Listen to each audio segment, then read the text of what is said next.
Stories from the Bible. Please don't forget to subscribe. Joseph interprets Pharaoh's dream. From prison to palace. Joseph was taken to Egypt, where he was sold as a slave to a man called Potiphar. He was captain of the guard to Pharaoh, the king of Egypt. Joseph worked hard for Potiphar, who put him in charge of the whole household. However, Potiphar's wife had fallen in love with Joseph. She began to pester him to return her love, but Joseph was too honest to take advantage of her. How could I betray my master's trust? Joseph said to himself. Besides, it is a sin against God. When she could not get her own way, Potiphar's wife was angry. So, she pretended that Joseph had attacked her, and Potiphar ordered Joseph to be thrown into the royal prison. There he was remained for many years. While he was there, Pharaoh's butler and baker were brought to the prison for displeasing their master. One morning, the two prisoners looked miserable. We both had strange dreams last night, they told Joseph, and we don't understand what they mean. God helped Joseph to understand the meaning of the dreams. In 3 days' time, you will be given your job back, he told the butler. Then he turned to the baker and said, I'm sorry, but in 3 days' time, you will be taken out and hanged from a tree. It was Pharaoh's birthday 3 days later. He ordered the chief baker to be put to death and gave the butler his job back. 2 years later, Pharaoh had two vivid dreams, which none of his wise men could explain. The butler remained Joseph and brought him before the king. The God whom I worship helps me to understand the meaning of dreams, Joseph told the Pharaoh. So Pharaoh told Joseph his dreams. I saw 7 fat cows out of the river to feed on the grass. Then 17 bony cows came along and ate up the fat ones. Pharaoh went on. In my second dream, I saw 7 rib ears of wheat growing on one stalk. Then 17 wider ear of wheat sprouted and swallowed up the rib ears. Joseph explained that God was preparing Pharaoh for the future. Both dreams meant that there was going to be 7 years of good crops, followed by 7 years of famine. Pharaoh was impressed by Joseph. God has given you great wisdom. I will make you governor of all Egypt. Joseph ordered huge storehouses to be built in every city. During the next 7 years, there were wonderful harvests. Vast amounts of wheat were stored away. They came the bad years. Joseph organized the distribution of the stored wheat, and the foreigners came to Egypt to buy some at a high price.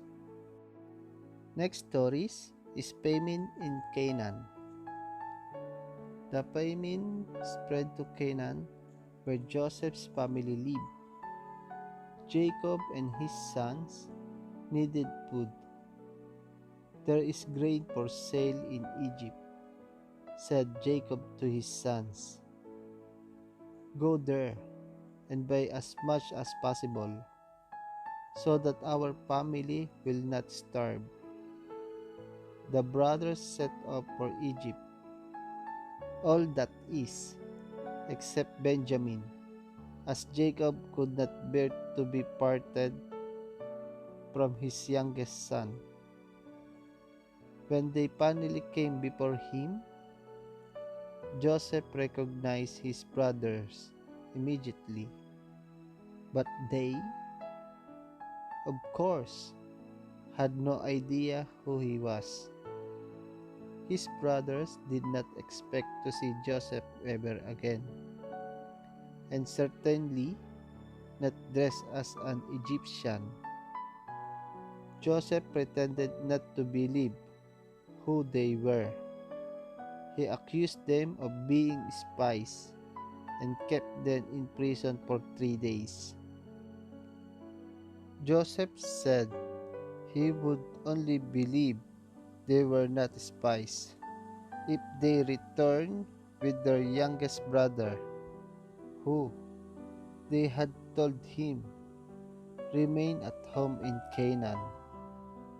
Keeping one of the brothers hostage, Joseph sent the rest to Canaan to fetch Benjamin. He sold them sacks of grain to take with them, and commanded his servants to put the money paid for the grain secretly into the sacks. When they opened the sacks, the brothers were terrified. "Now we will be accused of being thieves as well as spies," they said. However, they returned safely to Canaan and provided food for the children of Israel.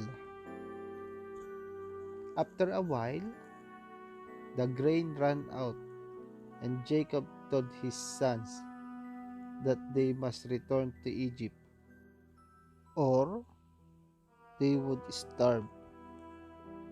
"But, father, we cannot go back there unless we take Benjamin's with us," said the brothers. "Otherwise, we will all be arrested as spies." Eventually, Jacob reluctantly agreed to let Benjamin go. Joseph was delighted to see Benjamin again. He released his other brother from prison and invited them all to have dinner with them. The brothers still did not recognize Joseph. When it was time for them to leave, Joseph secretly ordered his servant to put the money the brothers had paid for the grain into the sacks. Also, he said, "Hide my silver cup in the sack of Benjamin, the youngest." His servant did this. As the brothers were traveling back to Canaan, Egyptian horsemen thundered towards them. Joseph's steward searched the sacks. When he reached Benjamin's sack, he pulled the silver cup out of the grain.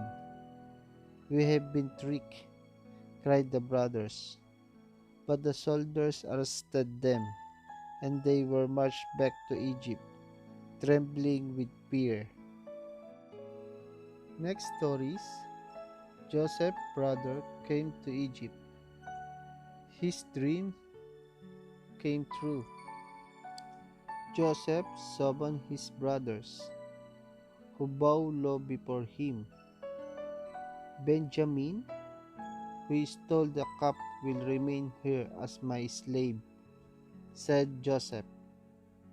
"The rest of you may go free." Joseph had put his brothers in this position to discover just what sort of men they were. So he was pleased and moved when Judah stepped forward and said, "If you keep Benjamin here, our father will die of grief. Please let me stay in his place." With tears in his eyes, Joseph dismissed his servant from the room. Then, speaking in Hebrew for the first time, he said, "I am Joseph, your brother. Do you not know me? See, my dreams have come true, and you all bow down before me." His brothers were terrified when they realized that this was their father's favorite, whom they had sold into slavery. However, Joseph forgave them and hugged and kissed them all. It was all meant to happen this way. God planned for me to be here so that his people would not starve. Joseph told them about the years of famine yet to come. "Return to Canaan and tell Jacob that God has made me governor of all Egypt. Bring our father and your wives and children. Come and live here as richly as I do."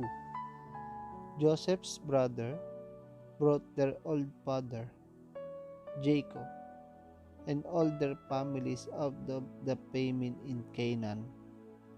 And so it was the children of Israel settled in the land of Egypt. Thank you for your listening, and then don't forget to subscribe. See you in the next stories. God bless.